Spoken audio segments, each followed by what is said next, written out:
자, 이번 시간에는 솔리드웍의 스케치를 알아보고 도면을 작성하는 시간을 가져보도록 하겠습니다. 솔리드웍에서 스케치는 모델링을 하는 가장 기초적인 내용으로서 전반적인 부분을 제대로 작성하지 않으면 모델링은 당연히 문제가 발생하게 됩니다.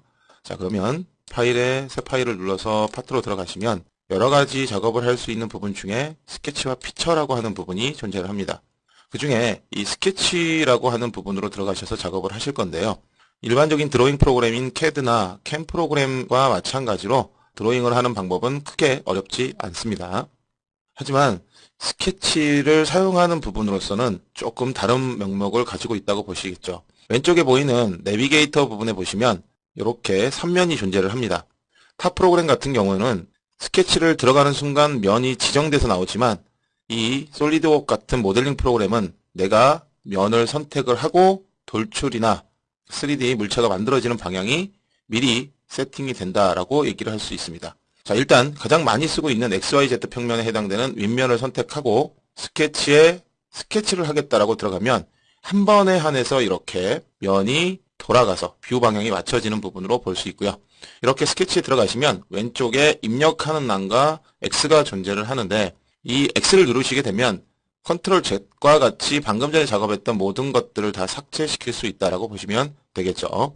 그리고 지금 이 작업에 관련된 내용이 나오는 내비게이터 아래쪽에 이렇게 보시면 중간에 선이 그어져 있습니다. 위쪽에 있는 부분은 작업이 마무리되어 있고요. 아래쪽에 있는 부분은 현재 진행 중이다라고 말씀드릴 수 있는데 중요한 건 여기에 스케치 1, 2, 3 이런 식으로 계속적으로 연결돼서 나올 겁니다. 그런데 아무것도 그리지 않는 상태에서 스케치를 나가고 다시 들어오면 스케치 2번으로 뜹니다. 1번이 없이.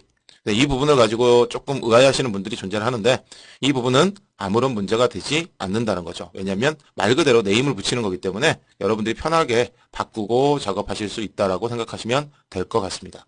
자, 그럼 스케치로 들어가셨을 때 가장 먼저 볼 수 있는 부분이 이 지능형 치수라고 하는 부분을 보실 수 있는데 지능형 치수가 왜 있냐면 우리가 작업을 하는 모든 작업이 일단은 치수를 주고 그 부분의 작업을 진행을 하지만 모델링 프로그램은 선 작업 후 지정이라 그래서 미리 작업을 해놓고 이 지능형 치수와 같은 치수를 이용해서 길이라든지 형상을 좀 조정할 수 있다. 그렇기 때문에 구속 조건의 하나라고 보시면 조금 더 이해가 빠르실 겁니다. 그 옆에 보시면 이제 선이 있는데 선은 두 선이 존재를 합니다. 선과 중심선, 중간점선 이렇게 존재를 하는데 가장 많이 쓰고 있는 이 선이죠. 선에 들어가시면 그리는 방법이 두 가지로 나눠집니다. 크게 클릭하고 드로잉에서 놓으시면 이렇게 떨어진 선들을 선택하실 수가 있고요. 클릭을 하고 클릭을 하시게 되면 엣지선이 연결되어 있는 부분으로 선을 만드실 수 있다. 끝나실 땐 ESC를 누르시거나 여기서 확인을 누르시면 될 것 같습니다. 지울 때는 역시 마찬가지로 이렇게 잡고 딜리트를 눌러주시면 되겠죠. 그런데 그 밑에 있는 중심선이라고 하는 부분은 그리는 방법은 같은데 보시다시피 1.3선으로 도형이 만들어집니다. 이유는 이 중심선에 해당되는 부분은 어떤 물체를 만들기 위한 선이 아니라 기준이 되는 선이기 때문에 체인의 중간에 들어가더라도 전혀 문제가 되지 않는다는 거죠. 여기서 체인이라고 하는 건 패곡선을 얘기하는데 패곡선은 지금 보이는 것처럼 이렇게 닫혀진, 엣지가 닫혀진 부분의 선들을 얘기합니다. 그래서 선에 대한 부분을 사용하실 때는 이렇게 선이냐 중심선이냐를 선택하고 들어가실 수도 있고요.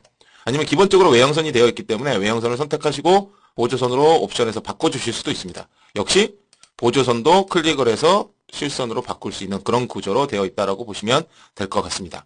이렇게 해서 선을 그릴 수 있는데 이 선은 기본적으로 수평과 수직, 고정이라고 하는 구속 조건이 존재를 하는데요.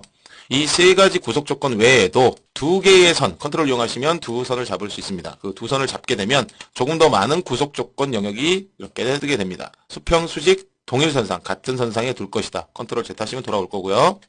아니면 직각으로 두겠다든지 평행을 둔다든지 이런 부분. 자, 그런데 제가 지금 직각을 누르고 평행을 눌렀더니 어떻게 됩니까? 노란색과 빨간색에 대한 부분이 구속 조건으로 떴습니다. 이건 무슨 얘기냐면 노란색은 경고라는 의미를 갖고 있고요. 빨간색은 문제를 일으켰다라고 보시면 될 것 같습니다. 그래서 너무 많은 구속 조건을 주셨기 때문에 이런 사태가 발생하신다고 보시면 되기 때문에 여기서 구속 조건을 보시고 필요 없는 부분을 이렇게 지워주시면 이 부분은 삭제가 되고 문제가 됐던 부분도 해결이 됐다라고 보시면 될 것 같습니다. 이게 선에 관련된 내용이고요. 그 다음에 있는 부분은 당연히 우리가 원을 볼 수 있겠죠. 원은 원과 원주원이 존재를 하는데 원은 중심을 주고 이렇게 그리는 법. 3.1이라고 하는 건 3개의 점을 가지고 원을 그리는 방법. 자, 여기서도 마찬가지. 이 선에서도 마찬가지. 여기서 지능형 치수를 이용해서 치수를 바꿔보면 이렇게 도형 자체가 바뀝니다. 그런 식으로 도형 자체가 바뀌어서 전혀 다른 부분으로 들어갈 수 있기 때문에 이 지능형 치수를 이용하시면 미리 작업해 놓으시고 나중에 바꾸실 수 있다는 게 됩니다. 그리고 원에도 역시 마찬가지로 이렇게 구속 조건이 존재를 하는데요. 기본적인 부분은 고정이라고 하는 부분에 하나밖에 없지만 두 개의 원호를 잡게 되면 동일원, 같은 크기 원을 얘기하겠죠. 동일원이라고 하는 건. 아니면 탄젠트라 그래서 두 개를 붙이는 가장 접하는 원을 그릴 수도 있고요. 크기를 동등하게 만들 수 있는 부분도 여기서 만들 수 있습니다. 그래서 제도를 하시면서 가장 기본이 되는 게 중복치수를 주지 않는다라는 부분을 여기에 접목시켜 본다면 이 도형 자체에 각각의 치수를 주고 진행을 하다 보면 어느 순간 돼서 문제가 발생이 됩니다. 너무 많은 구속 조건 때문에. 그래서 가능하다라면 지금 이쪽에 나와 있는 구속 조건을 얼마만큼 여러분들이 잘 선택하고 응용해서 사용하느냐에 따라서 조금 더 쉽고 편안하게 작업을 하실 수 있다라고 보시면 될 것 같습니다. 자, 그럼 이제 원하고 원 이렇게 선하고 선에서만 했지만 선하고 원하고 이렇게 같이 잡아주면 또 다른 구속 조건이 뜹니다. 탄젠트라고 하는 원과 원에도 있었지만 이 탄젠트라고 하는 부분은 이렇게 가장 부드러운 원호와 직선이 만나는 구간을 만들어 주는 것이고요. 이 두 공간에서 전체로 다 있는 부분은 뭐가 있죠? 고정을 하실 수 있습니다. 얘는 검정색으로 이렇게 변합니다. 근데 원은 검정색으로 고정을 시키고 나면 이렇게 치수에 있는 부분이 문제가 발생을 하는 건 너무 많은 구속이다. 치수를 지워주시면 됩니다. 걱정하지 마시고. 왜냐하면 치수를 지운다고 해서 지금 작업됐던 부분이 다시 원위치로 돌아가지는 않습니다. 그런데 변화를 할 수가 없죠. 고정을 시켜버리면. 선은 이렇게 선에 고정을 시켰다 하더라도 이런 식으로 움직일 수 있습니다. 엣지선에 의해서 치수가 없다면 엣지선에 의해서 크기도 늘렸다 줄였다 할 수 있습니다. 이건 무슨 얘기냐면 선은 엣지와 엣지의 포인트와 개체되는 선 라인과 별도로 고정이라고 하는 부분이 관리되고 있다라고 보시면 될 것 같습니다.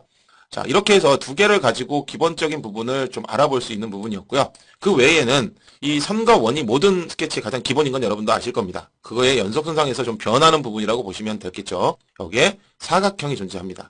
코너 사각형이라 해서 우리가 캐드나 이런 드로잉에서 했던 퍼스트 포인트와 엔드 포인트를 주는 사각형이 여기에 존재를 하고요.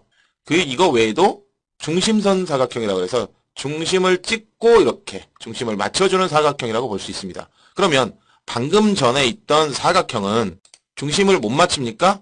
아니죠. 여기에 보조선을 선택을 하시고 그어주신 다음에 보조선과 선과 중심을 잡으시면 이렇게 또 다른 부속 조건이 존재를 합니다. 중간점을 할 것이냐 일치를 할 것이냐. 그래서 중간점을 주시면 조금 더 편안하게 작업을 하실 수 있습니다. 보시는 대로 이런 식으로 중심을 맞춰서 사용할 수 있기 때문에 우리가 스케치는 반드시 중앙에 위치한다라고 얘기할 수 있습니다. 이 부분은 뒤에서 물체를 만드실 때 여러분들이 조금 더 아실 수 있겠지만 이렇게 중심을 맞춰 주셔야 이 면을 생성하지 않고 만들 수 있기 때문에 그래서 이 부분을 우리가 얘기할 수 있다라는 거죠. 이 부분을 중심을 맞춰 놓으시면 이렇게 치수를 쉽게 주시면서 도형도 마무리를 할 수 있는 그런 작업이 되겠죠.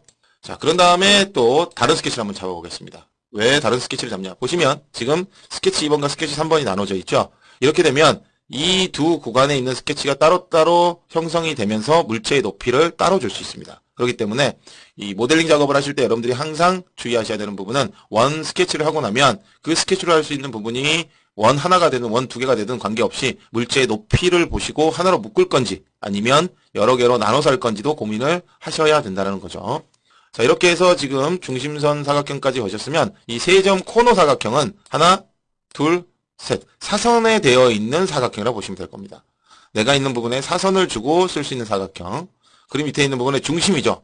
여기에 그러니까 여기서 계속적으로 선택을 하셔도 되고요. 아니면 어떤 사각형에 들어오셔서 이런 모양을 바꾸실 수도 있습니다. 그래서 중심 주고 이렇게 해주시면 조금 전에 있던 중심선 사각형과 거의 유사하지만 사다리꼴 모양의 사각형이 나온다라고 보시면 될 것 같습니다.